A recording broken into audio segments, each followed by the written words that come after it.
नमस्कार दोस्तों, wizard competition classes में आपका स्वागत है।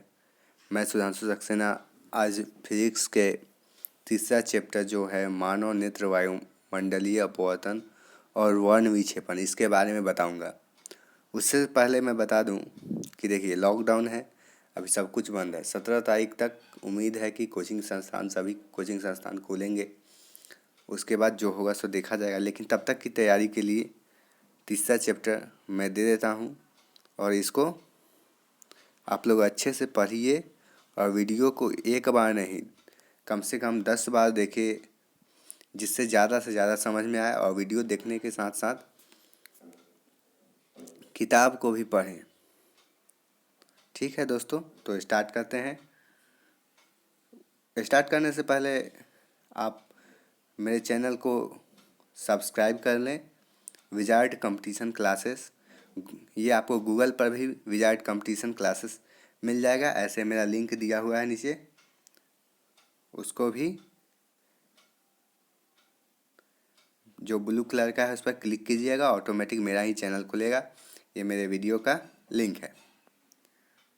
तो देखिए, फिजिक्स का तीसरा चैप्टर जो है 10th क्लास का, सो है मानव नेत्र वायुमंडलीय अपवर्तन और वर्ण विक्षेपण। तो सबसे पहले मानव नेत्र है, तो मानव नेत्र क्या होता है? तो देखिए, मानव नेत्र एक प्रकृति प्रदत्त प्रकाशीय यंत्र है। मानव नेत्र का मतलब आँख होता है। मनुष्य का जो आँख है सो प्रकृति प्रदत्त है, यानी प्रकृति द्वारा दिया गया है, अपने से तो बना नहीं सकते हैं। तो यह प्रकृति प्रदत्त प्रकाशीय यंत्र है। अब है मानव नेत्र होता कैसा है? तो मानव नेत्र गोलाकार होता है। आँख के गोले, जिसे नेत्र गोलक कहते हैं, यह कैसा होता है? गोलाकार। और इसको क्या कहते हैं? नेत्र गोलक कहते हैं। आँख के बाहरी परत, आँख का बाहरी परत जो होता है सफ़ेद मोटे अपारदर्शी चमड़े की होती है, उसे श्वेत पटल कहते हैं। देखिए, आँख के गोले को क्या कहते हैं? Eye ball. जो गोलाकार होता है उसको आई बॉल कहते हैं, और उस पर श्वेत पट्टी होता है उसे, यह श्वेत जो पट्टी होता है सो सफ़ेद मोटा और अपारदर्शी, अपारदर्शी मतलब इस पार से उस पार नहीं दिखता हो, तो उसे क्या कहते हैं? अपारदर्शी। तो अपारदर्शी चमड़े की होती है, उसे क्या कहते हैं? श्वेत पटल।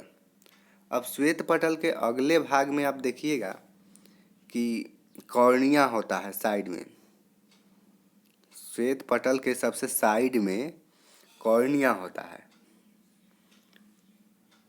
आगे है स्क्लेरोटिक के नीचे गहरे भूरे रंग की परत होती है, जिसे कोराइड कहते हैं। यह परत आगे आकर दो भागों में विभक्त होती है। आगे अपारदर्शी परत सिकुड़ने और फैलने वाली होती है, जिसे परितारिका या आइरिस कहते हैं। पीछे वाली परत को पक्षमाभी या सिलियरी पेशिया कहलाती है। देखिए,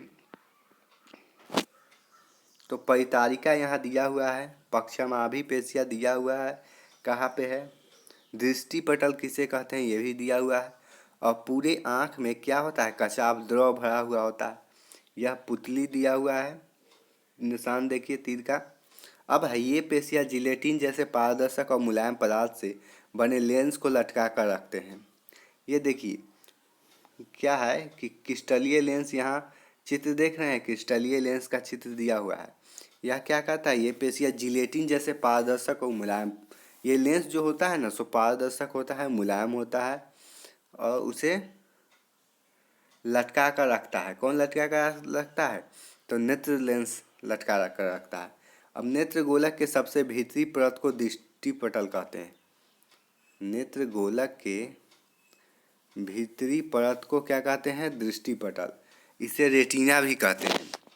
जब इस प्रकार के प्रकाश परत जब इस प्रकार का प्रकाश परत है तो संवेदना उत्पन्न होती है, जो प्रकाश स्नायु द्वारा मस्तिष्क में पहुंचता है। देखिए, रेटिना पर प्रकाश पड़ने पर क्या होता है कि यह मस्तिष्क पर प्रभाव डालता है, जिससे यह आभास होता है कि हम इस चीज़ को देख रहे हैं। देखिए, अब है देखने की क्रिया। तो आँख देखता कैसे है? आँख में कोई ना कोई क्रिया होता होगा, कोई ना कोई वस्तु होता होगा, तभी ना आँख देखता होगा। तो आँख देखता कैसे है? तो उसके लिए देखिए आँख जो है सो कैमरा की तरह काम करता है। जैसे कैमरा से फ़ोटो खींचते हैं तो आँख क्या करता है? कैमरा की तरह फ़ोटो खींचता है। आँख क्या करता है? कैमरा की तरह काम करता है। जैसे कैमरा में आगे लेंस और पीछे फ़ोटो फिल्म होता है, उसी प्रकार आँख में आगे लेंस और पीछे रेटिना होता है। आगे लेंस होता है, पीछे रेटिना होता है। अब है कैमरा में जो काम शटर का होता है वही काम आँख के पलक करते हैं। कैमरा में जो शटर बंद होता है खुलता है, वैसे ही आँख भी हम बंद करते हैं खोलते हैं। अब है परितारिका आइरिस की सहायता से आँख के लेंस से होकर जाने वाले प्रकाश के परिमाण को घटाया या बढ़ाया जा सकता है।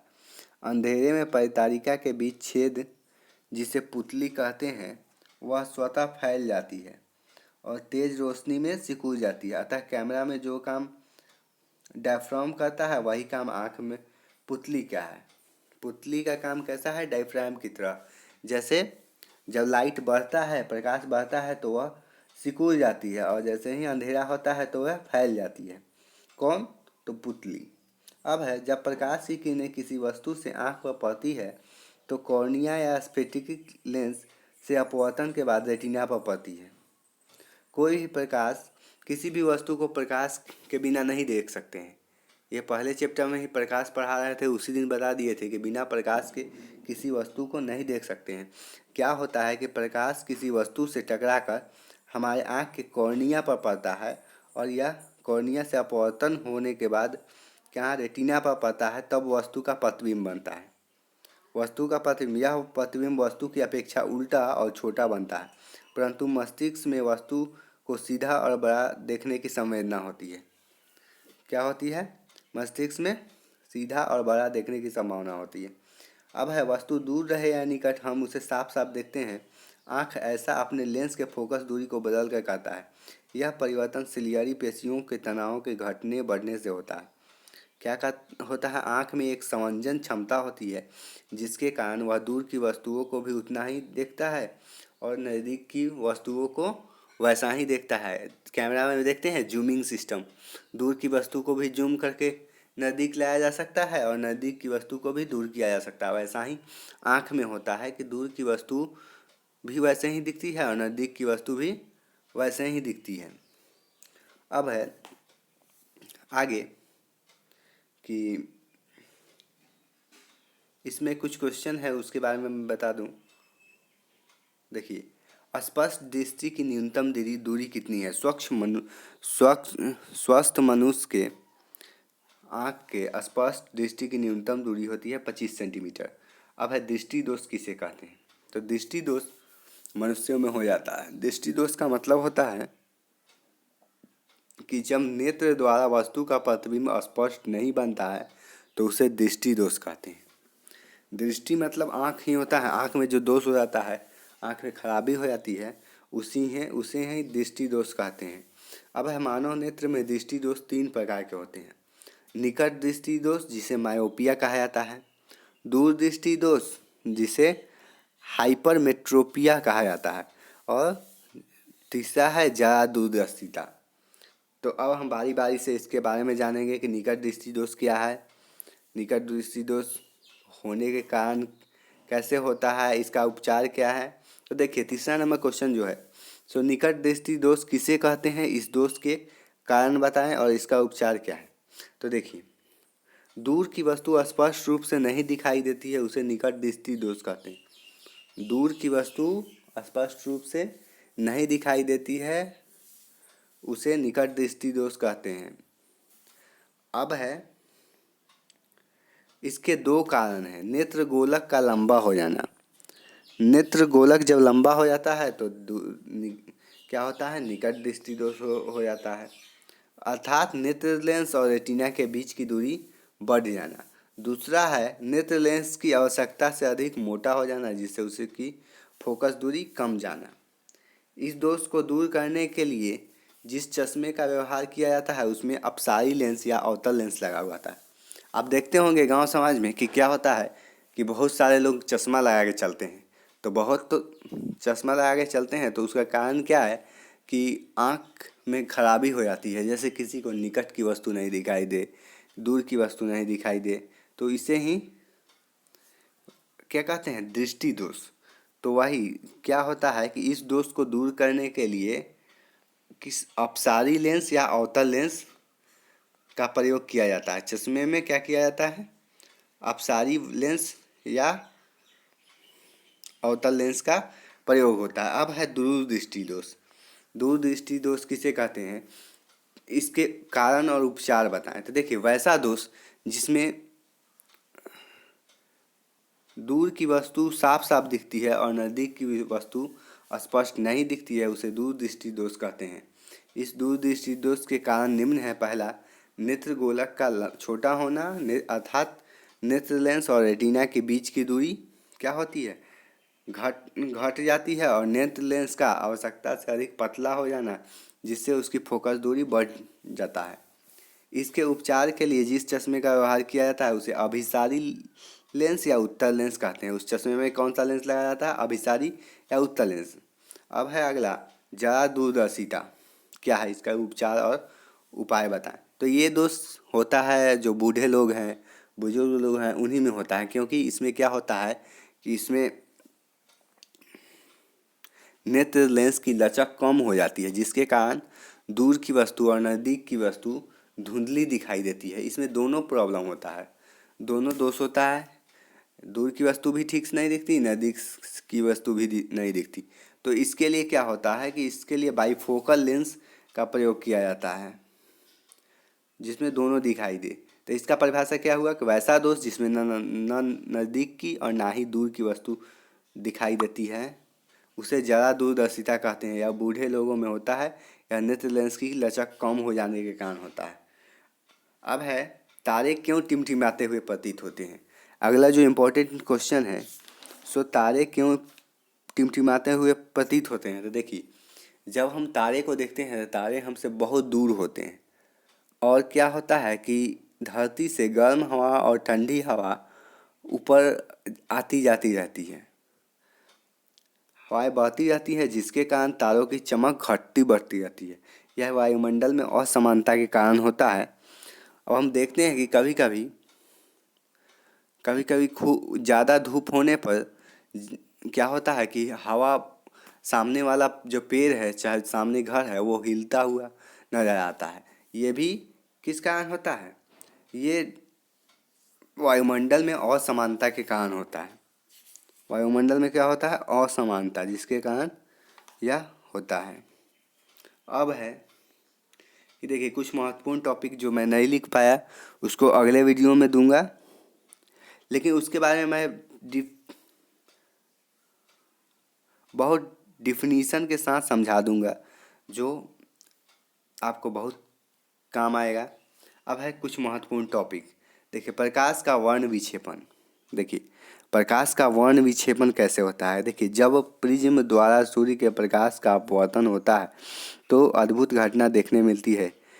देखिए, जब एक प्रिज्म लेते हैं, प्रिज्म को ऐसी जगह रखते हैं जहाँ से सूर्य की किरण उससे इस पार से उस पार हो, और उस पार होने पर सामने एक दीवार लगा देते हैं या पर्दा लगा देते हैं, उस पर 7 रंग दिखाई देता है।